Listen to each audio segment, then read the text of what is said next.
Like this.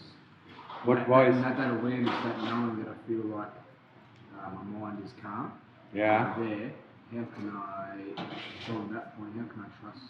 What is that voice? What is that knowing? You can listen. You cannot trust it. Yeah, so that's what I'm Just don't pay attention to it. That is the best thing. Yeah? There's a difference between knowing and this voice that tells you what is happening. Yeah? So whatever is happening, you know it before it is happening. Or when it is happening, you know it, yeah? And then this voice, tells you something what it thinks is happening, yeah? And it might be completely different, yeah? It might be similar, yeah? So, forget about the voice, I said, not sure. That's how you undermine the power. The moment we believe it, we are caught by it. Yeah, that's what I thought. Yeah. It's like confused. Yeah. And yes, and that confusion comes up, and then you don't know what to do, what is going on. Yeah? Yeah. And that's exactly what they want. Yeah. Okay? So just say not sure, or I don't know, or whatever. Yeah? Counteract it. Yeah?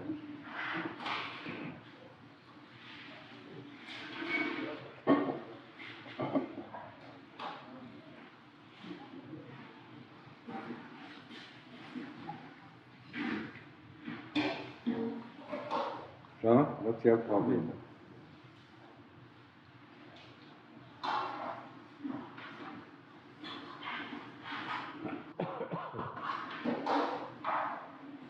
like to say, Ajahn, there are no problems, there are always solutions. The questions I have is, first of all, I want to ask about the ordination. I still have a mortgage. Is that a problem as far as it's in my wife's name? I transfer all the assets to her and all the debts and everything, so she's taken care of. If it is in your wife's name, if it is not in your name, it's a joint. It's a joint, but I gave power of attorney over all of it, so she can manage it and do whatever she needs to do, sell it, move it in her name, and do it. Because she still lives in the house. So there's the mortgage on the house. Yeah. Is it a lot? 300,000, but the assets we have much more than that. So when you look at if we could sell everything, it's she'll cover quite a bit. So there is no net debt, if you. From my understanding, it is not really, it is not really a debt that you have to pay. Yeah, a mortgage is something, that you have something, in exchange to it, if you fail to pay your mortgage. Yeah. Yeah, so long term, yes. Yeah. So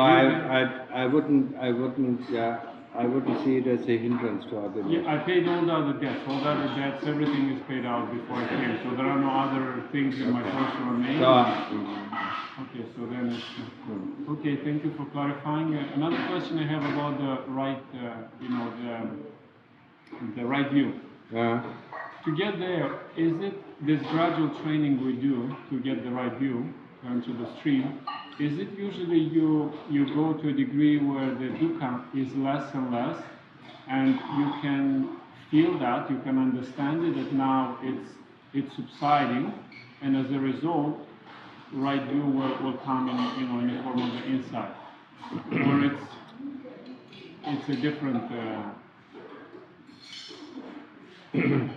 Right view, is depending on wisdom. Yeah. Right view comes with investigation. Yeah. Okay. So, by developing wisdom, right view comes. But in the beginning, if you don't have, if you don't have much of wisdom and much of samadhi, yeah, and much of the precept,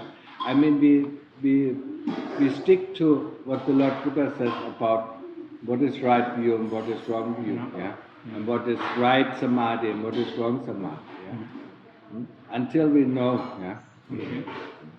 Okay, but when you do the practice to kind of assess where you're going, because it's always you kind of have to see, are you doing the right way or are you doing the wrong way? Is it by looking at the dukkha is like a defining kind of... No.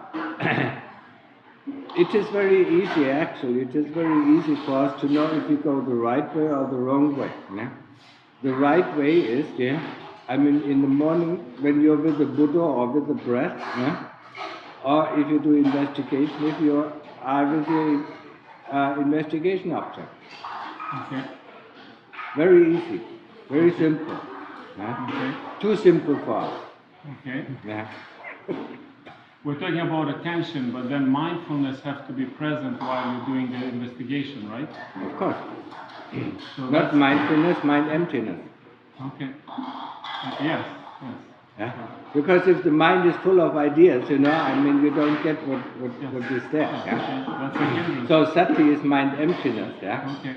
So when the mind, is fully, fully aware of what is going on, that is sati. Yeah? Mindful is the mind is full of one thing. Yeah? Okay. And it doesn't see other things. Mind emptiness, it sees everything, or it knows everything. In the beginning, just keep, am I with my Buddha, am I with my object of investigation? If you don't have that much sati, I mean, then just go back to the Buddha or just go back to the breath. Yeah. We try, what is wrong, or what is the wrong way is to try to figure out something. By thinking. Yeah. That's not going to help you. That is only, to lead to more questions, and more confusion. So investigation is having sati, asking the questions and waiting for the answer to come, not to think about the answer. And the answer can come in an The hour, answer in comes five, in the answer comes in the beginning very quickly from the kilesas, and then we question the answer that they give us, again, until there is no answer coming from our thoughts, and then we wait, and maybe and hopefully there's an answer coming from the heart, and that is the right thing. Okay. And that's wisdom. Yeah, that's what I see that answer coming right away. I ask a question and the answer just wants to pop up, and then you say, really wants to know what, like all these whole questions, this question, and then again it's coming, this and and these are the answers that come from the kilesas or come from our accumulated knowledge, and these are not right, So you have to question them, What is behind that, or what does that mean, or what, until there's no more answer coming, And then, you wait, for the answer coming from the heart, And sometimes it comes, sometimes it doesn't. It means it's not time to know it, or there is no answer. It is knowledge, It is the knowledge, that is in our heart, And if you ask the right questions, then the answer can pop up from the heart, If the question wasn't really, if it was an intellectual question, there's no answer coming from the heart. How do you know what's the right question?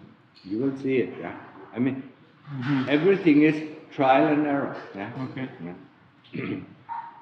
The right questions are always trying to understand what is going on in the heart, or what is this, for instance, when we investigate the body. What is the body, Or what is this body part? What is it composed of? What is happening? If this body dies, what is going out first? How does it dissolve? These are normally the right questions. And by doing that, the answers will come in a form of insights, and that's how you will come in a form of insight if you let go of the answers that come very quickly. Patience. Patience. And it is more, the answer is coming more by seeing it with your inner eyes. It shows you, the chitta shows you what is actually happening, When you focus on the hair, or when you focus on the intestine, or when you focus on the stomach, and you ask, how is the food that I ate this morning now at that moment, then it will show you, yeah. And this is also an answer, yeah. It will show you, you know, and it even might give you the smell of it, you know, what, you know, how it smells in the stomach, yeah. Yeah, I do get sometimes in all kind of things and. Yeah. Yeah. And that is the right thing, yeah. Okay. And these are the right questions. Okay. Yeah, that's what I thought. That, and also being in solitude and being away from the world, Yeah. that's where you focus on it, you concentrate on the practice, you do things which are putting all the right conditions to come to those answers and questions and all the right.